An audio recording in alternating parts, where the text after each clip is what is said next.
Hello everyone, আমি নিবেদিতা। কেমন আছো সবাই? আশা করি ভালো আছো। জার্নি উইথ এনবিতে তোমাদের সকলকে স্বাগত জানাই। আজ তোমাদের একটি সাধারণ ছেলের অসাধারণ হয়ে ওঠার গল্প শোনাবো। কথায় আছে না, যদি মনের মতো হয় ভালো, আর তা যদি না হয় সেটা তোমার জন্য আরও ভালো, কারণ সেটি নিশ্চয়ই ঈশ্বরের মনের মতো, আর ঈশ্বর কখনোই কারোর খারাপ চান না। তাই যা হয় তা হয়তো ভালোর জন্যই হয়।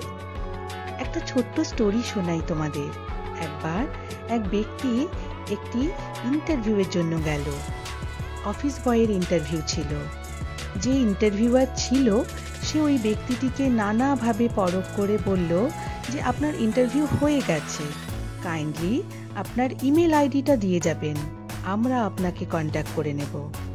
কিন্তু ব্যক্তিটির কাছে ইমেল আইডি না থাকায় সে বলল যে আমার তো ইমেল আইডি নেই। তখন ইন্টারভিউয়ার বলল যে we are sorry, email ID না থাকলে আমরা আপনাকে সিলেক্ট করতে পারছি না।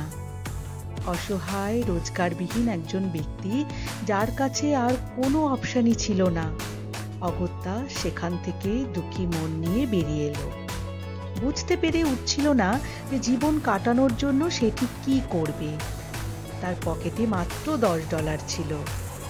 সে ওই $10 নিয়ে সুপার মার্কেটে গেল এবং সেটা দিয়ে কিছু সবজি কিনে নিল। সে ভাবল যদি এই সবজিগুলো সে বাড়ি গিয়ে গিয়ে বিক্রি করে তাহলে কিরকম হয়। যেমন ভাব তেমনি কাজ। সে বাড়ি গিয়ে গিয়ে সবজিগুলো বিক্রি করল। বিকেল পর্যন্ত ওই $10 দ্বিগুণ হয়ে গেল, অর্থাৎ $20।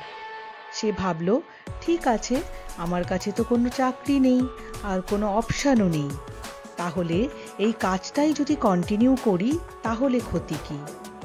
তাই সে পরের দিন ওই $20 দিয়ে আরও কিছু সবজি কিনে নিয়ে বাড়ি বাড়ি গিয়ে বিক্রি করলো। এইভাবে সবজি বিক্রি করে করে তার ডলারের পরিমাণ 10 থেকে 20, 20 থেকে 40, 40 থেকে 80 এবং 80 থেকে 160 এভাবে ক্রমশই বেড়ে চলল। ধীরে ধীরে 1 বছরের মধ্যে ব্যক্তিটি একটি ট্রাক কিনে নিল এবং একজন এমপ্লয়ারও রেখে দিল তাকে সাহায্য করবার জন্য। কঠিন পরিশ্রম, সততা এবং নানা চেষ্টার মধ্যে দিয়ে 4 বছরের মধ্যে তার নিজের একটি সুপার মার্কেটও হয়ে গেল। এবার তার মনে হলো যে তার বিজনেস তো ভালোই চলছে, তার নিজের সুপার মার্কেটও রয়েছে, এত লোক সেখানে কাজ করছে, এবার তার ইন্স্যুরেন্স করা উচিত। সে ইন্স্যুরেন্স এজেন্টকে কল করে ডাকলো এবং বলল যে ইন্স্যুরেন্স করাতে চায় সে। এজেন্ট আসলো এবং সব আলোচনার শেষে বলল, স্যার এবার তাহলে ফর্মালিটিস এবং ফর্ম ফিল আপ করে নেওয়া যাক, আপনার ইমেল আইডিটা প্লিজ দেবেন।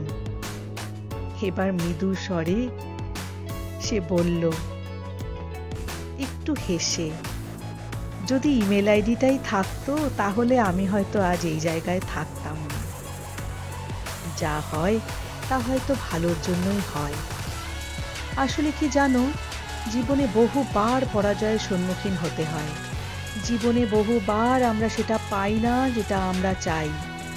আমরা দুর্বল মুহূর্তগুলোতে ভাবি যে আমাদের সাথে কোনো কিছুই ভালো হচ্ছে না, কিন্তু কি জানো, হয়তো আমাদের ওই পরাজয়ের মধ্যেই জয় লুকিয়ে থাকে। এটাই বলবো, যা তোমার আছে তা হয়তো অনেকের কাছেই নেই। আজ যা তোমার সাথে ঘটছে তা নিশ্চয়ই তোমার ভালোর জন্য।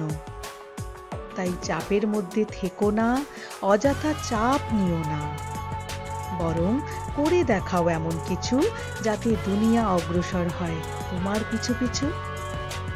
আজ এই পর্যন্ত, আবার দেখা হবে অন্য কোনো দিন অন্য কোনো কথা নিয়ে।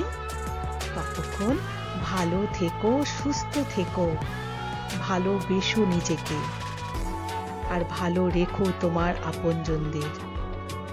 আমার উপস্থাপনা যদি তোমার ভালো লাগে তাহলে ভিডিওতে একটা লাইক দিয়ে চ্যানেলটিকে সাবস্ক্রাইব করে দিও।